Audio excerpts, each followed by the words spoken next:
Welcome back to the Stepping In It podcast. We're excited to bring you a special series where we revisit some of our most impactful conversations that shed light on workplace mental health and the systemic changes needed to support employees, leaders, and organizations.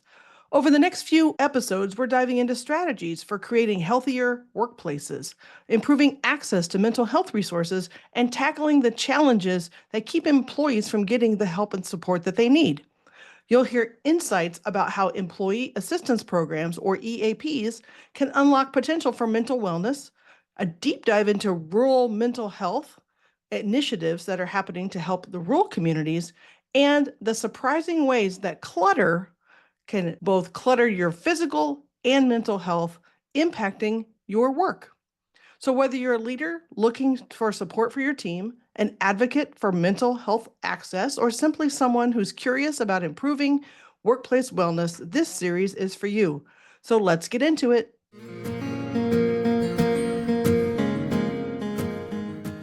Well, hello and welcome to another edition of Stepping In It.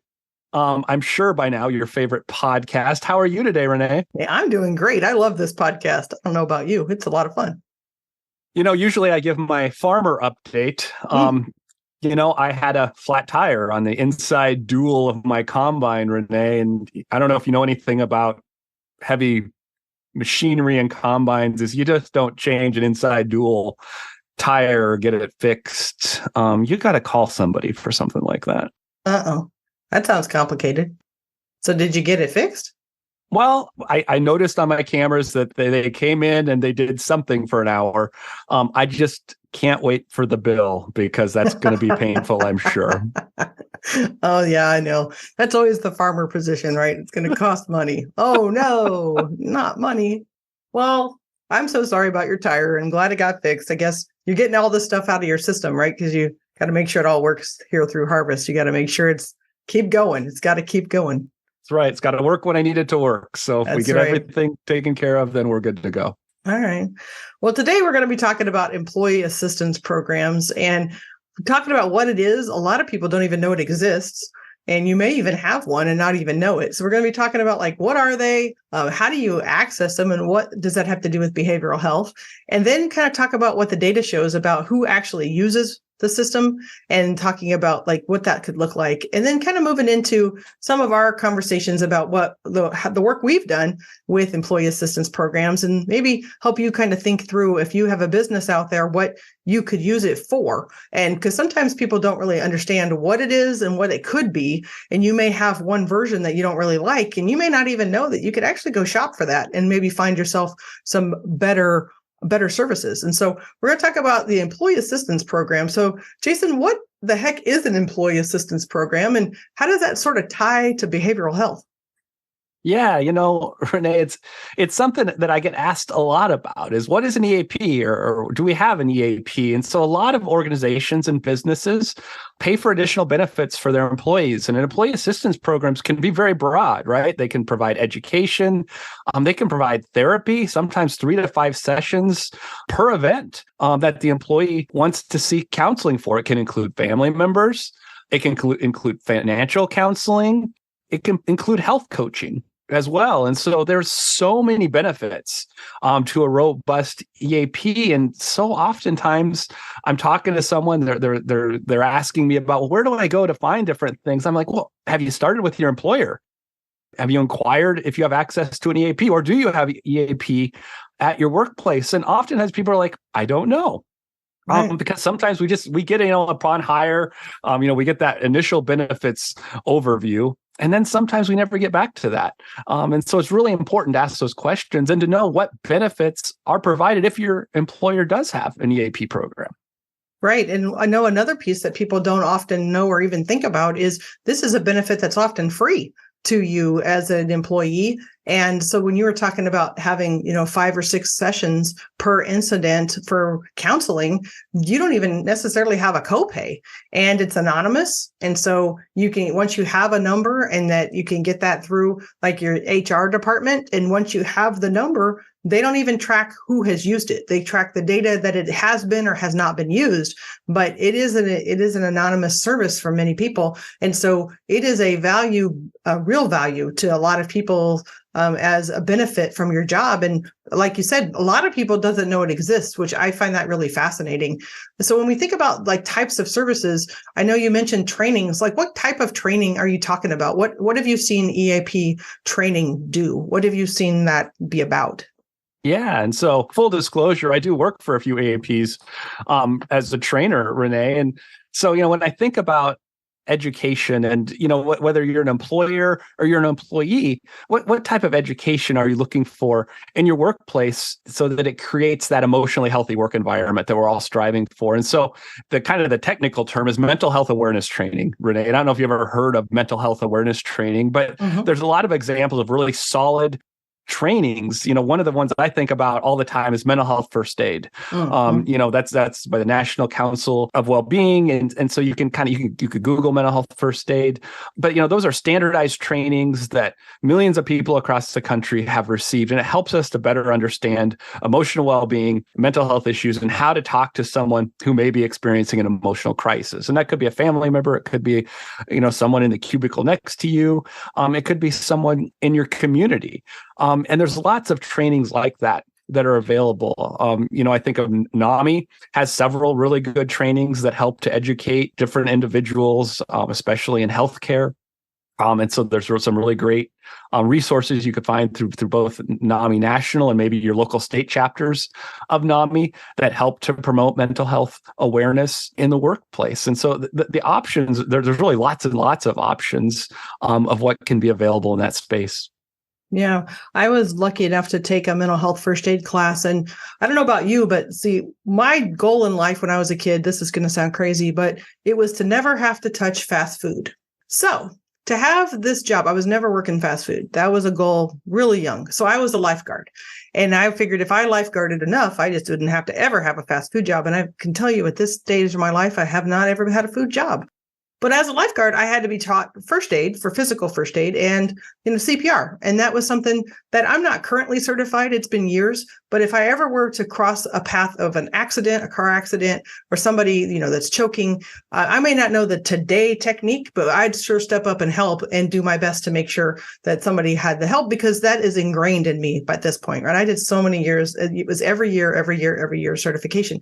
So what I really, really liked about mental health first aid, it's the exact same thing, but in behavioral health. And that is something I didn't know really existed until more recently. And hearing you talk about it a lot, I thought, well, I should learn what that is. And for those of you that are out there and you're like, well, what the heck would be mental health first aid? It's a really cool course because it teaches you like how to just get involved at that basic level. Like you're noticing something's up with a coworker, what could you do? And it's not real high level. You don't have to be an expert at anything, but it gives you that peace of mind that, especially if you're like the manager or supervisor, of knowing like what to do next in case of something that went on in your community or at work. And I just think it's a great program. And it was just one that I had never thought about, but it gives you that common language we like to talk about. You always talk about health literacy. And I know that understanding what that could look like and being able to say those words that people all know what we're talking about is really helpful. And I know you're talking about linking that in the show notes. And I'm grateful for that, because there might be some people listening that's like, hey, our office, we could really use a program like that, or one of those NAMI Iowa programs you were referencing, that we can link that as well and make sure that people know that they have some choices, because, just being educated on what you should and shouldn't say, and mostly just giving you the what to do's is so helpful. And so I now feel like, I've been doing mental health a long time, but that actually was really helpful for that baseline. What do you do in a crisis? And so you just don't walk away, which is never the right thing to do. And so thinking about like, how do you step in and get involved? That was my favorite takeaway of that training. So Jason, talk about some of that data about employee assistance programs. What are some of the things that are out there about this? Is this a service people use? Do they not use it? Kind of what are you seeing out there for the data this week? Yeah, overwhelmingly, as we kind of take a dive into the data, what we know about employee assistance programs, what I know firsthand of working with employee assistance programs, is they're super underutilized, right? And so, we'll pop in the show links there as well. A couple of links to some articles. There was actually a study done in 2015 that really kind of tells a story of utilization across 44 different organizations that had pretty robust EAPs.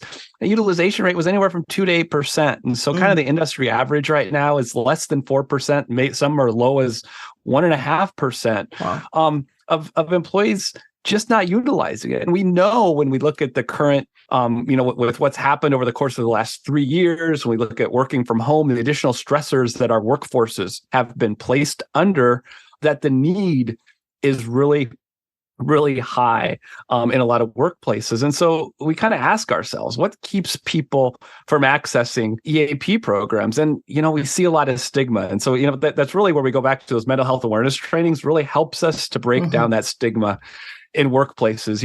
I do a lot of mental health first aid trainings, specific to different populations. And I was just at a very large city. A city brought me in to do departmental trainings as part of their EAP program. And a few of the people looked at me and said, "This is the first time we've talked about emotional well-being in the workplace." And I get that a lot when I go in. I do a lot of corporate type trainings as well.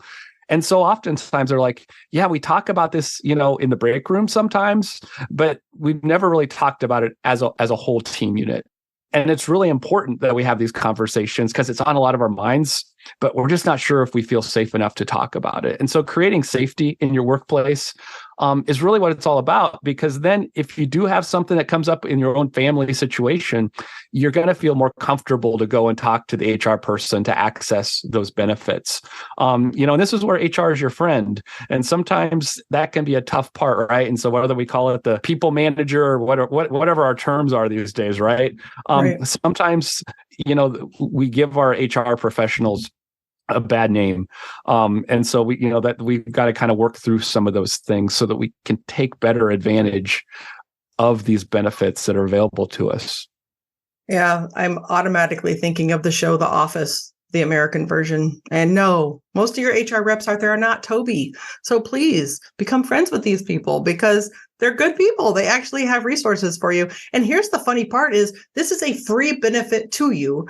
And often the data is showing we're just not even using it. How crazy is that? So we talk about what could it be? There's the training components, but there's also, in case of something that goes wrong. And one of the things I had been working with, I did a podcast for Master Builders of Iowa back in the spring, talking about Mental Health Awareness Month.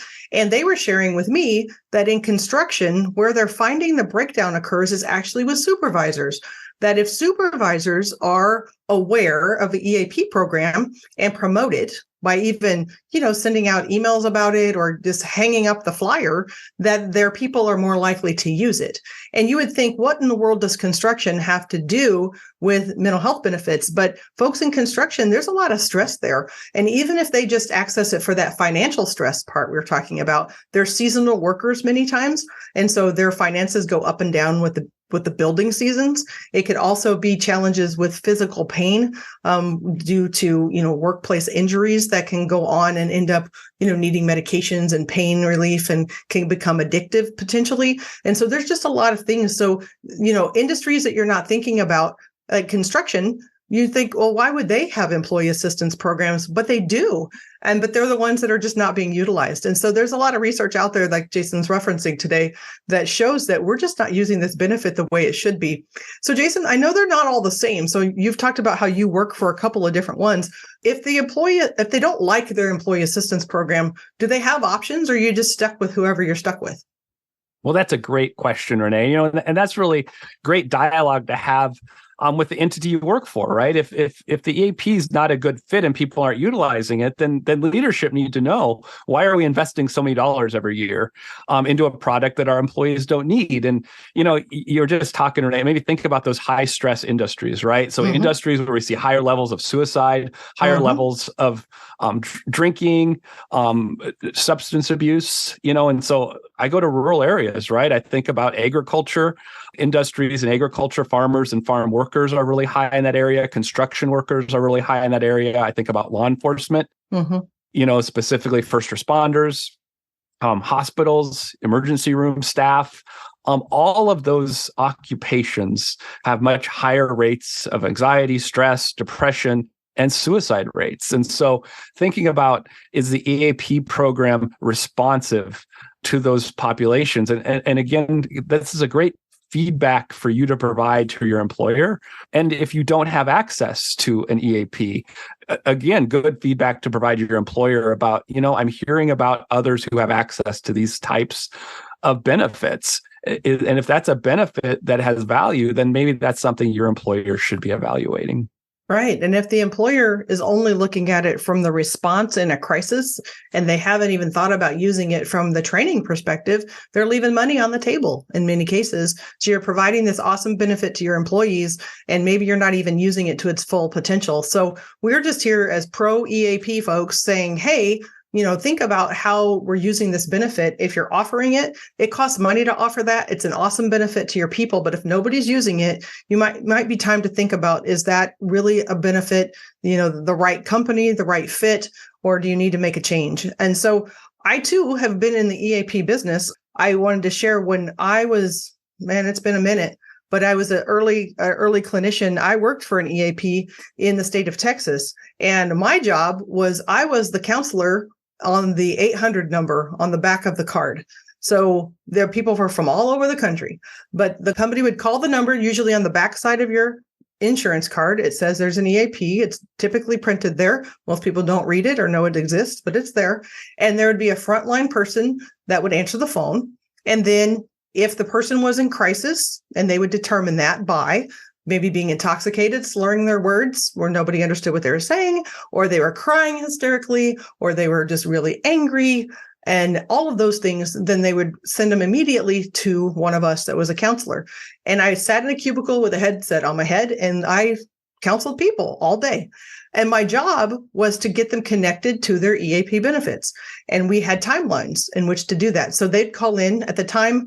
One of our contracts was in San Luis Obispo, California. I had not been there at the time, but I knew that area very, very well, where the providers were located, who had openings, because I, sitting in Texas, my job was to get people to their places of work. And then I would follow up. So I was that warm handoff connection to make sure they got in. If it was urgent, it'd be 24-hour appointment. If it was less than that, it would be, maybe within a week. Or within, there was timelines for each contract, and we would make sure we followed that. And so that was my job for a long time. And it was really interesting. The only reason I quit that job is we relocated to the Midwest, and I did not end up finding a position right away with another insurance company. But that was a really, in my opinion, a fun job as a counselor.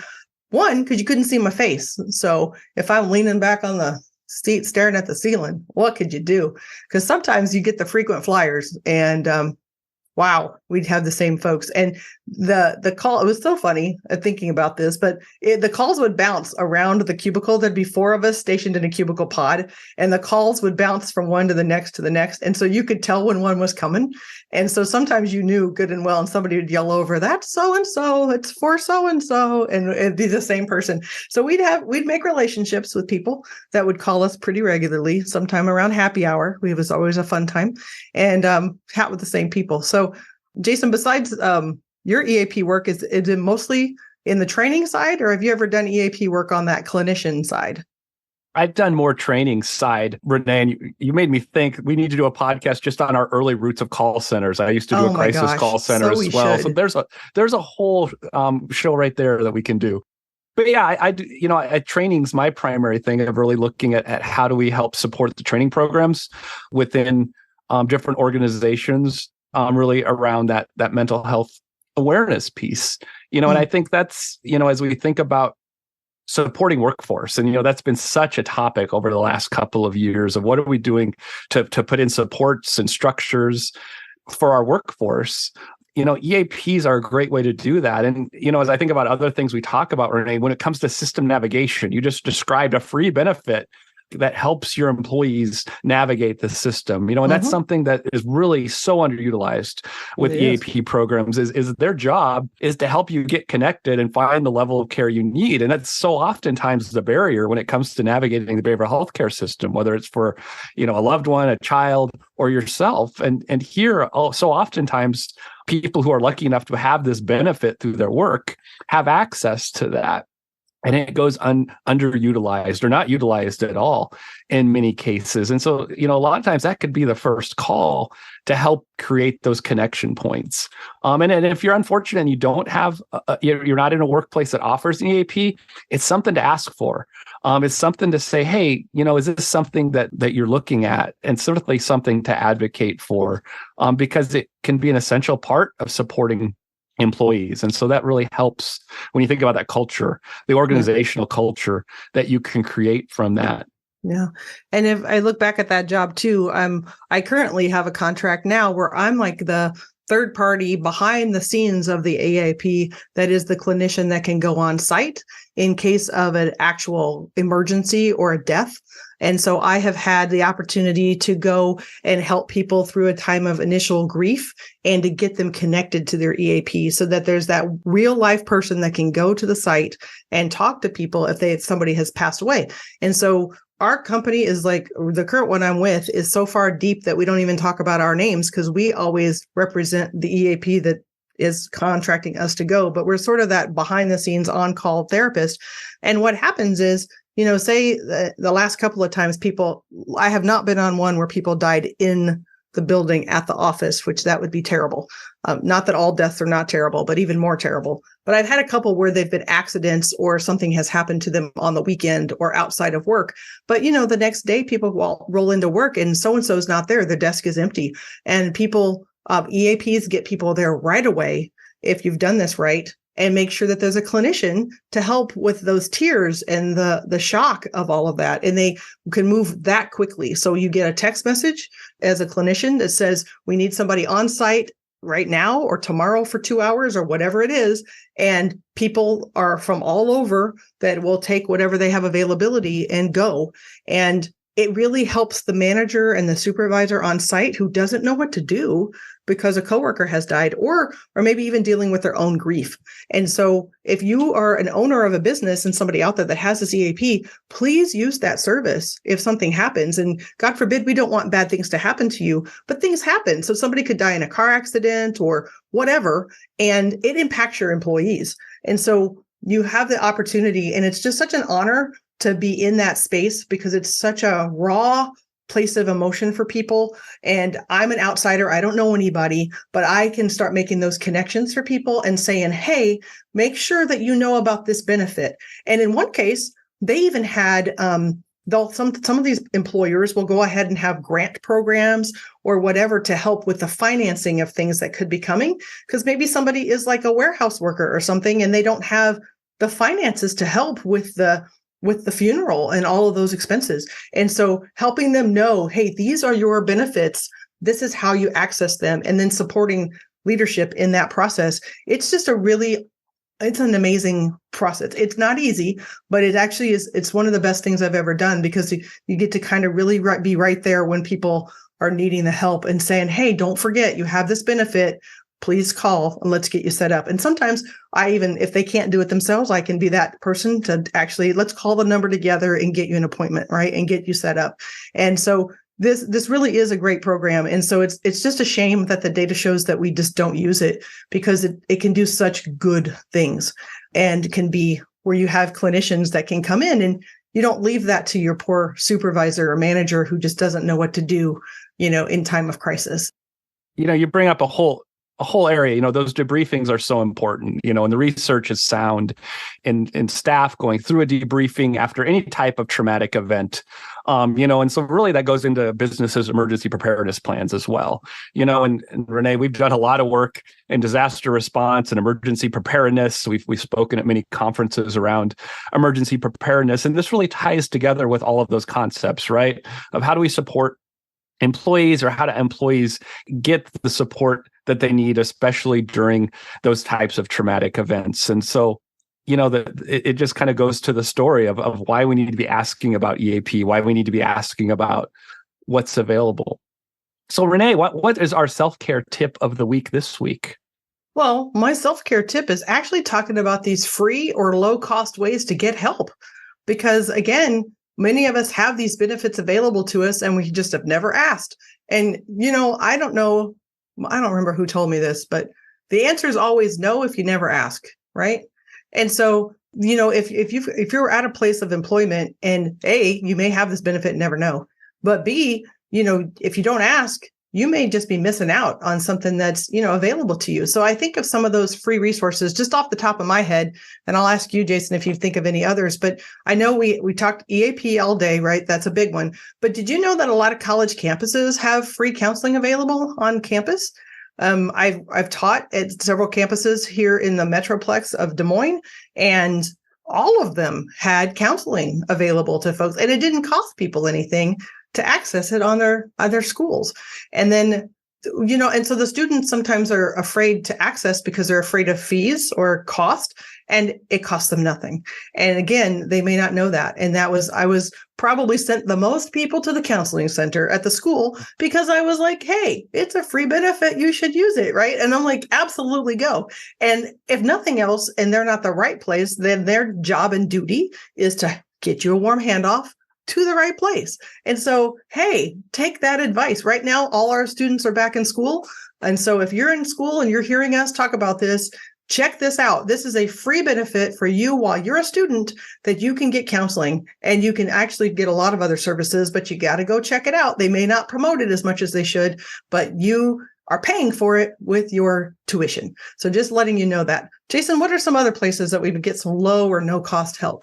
Absolutely. And, there are student EAP programs in a lot of K through 12 school districts as well. So not just on college campuses, can find K through 12 that actually contract a type of service that's very similar to a corporate EAP program. And so, until you ask, you don't know. And sometimes those aren't well promoted at all, and I think that's kind of the sad part of this is stigma and those different things sometimes keep us from promoting some of those things. So sometimes finding those through 988 or other types of warm lines is a good guide.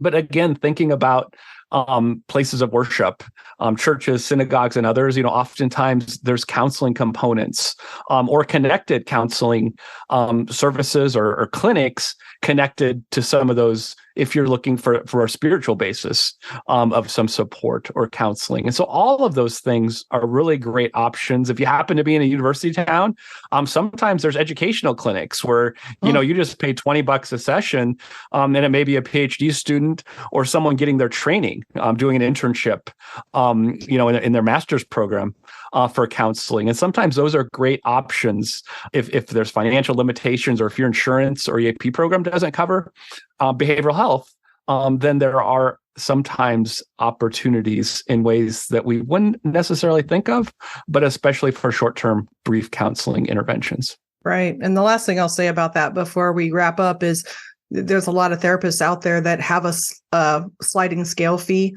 and will do some pro bono work. They're not going to totally promote that all the time because it would be overwhelming, but we're all helpers. That's why we're in this business. It's not to get paid the big bucks. And so there's going to be people out there that will be willing to help, and they may not have as many positions as they need or have the opportunity to see everybody all at once, but they definitely would be considerate of that. So make sure, again, the principle is if you don't ask, you don't know. And so don't just stay stuck. We've talked about this each week. Don't stay stuck. If you need some help, please reach out. Today, we talked about an employee assistance program. You may have it and not even know you do. And there's awesome benefits that come with. And if you're a business owner and you're not using your EAP or promoting your EAP, why do you have this benefit? Because it's something you're paying for your employees. They need to use that because it's an amazing benefit that can help your people, and you're already paying for it in many cases. So please make sure you do. And then we just told you some stories about how it works. So if you're in a company and you're not sure, go talk to your human resources, your people person, find out if it exists. And if it doesn't, ask them why not, because this is a benefit that can get you some training, can get you promoted, and get you some help in the right direction. Can't wait to see you next time. Thanks everybody for joining us. We'll talk to you soon.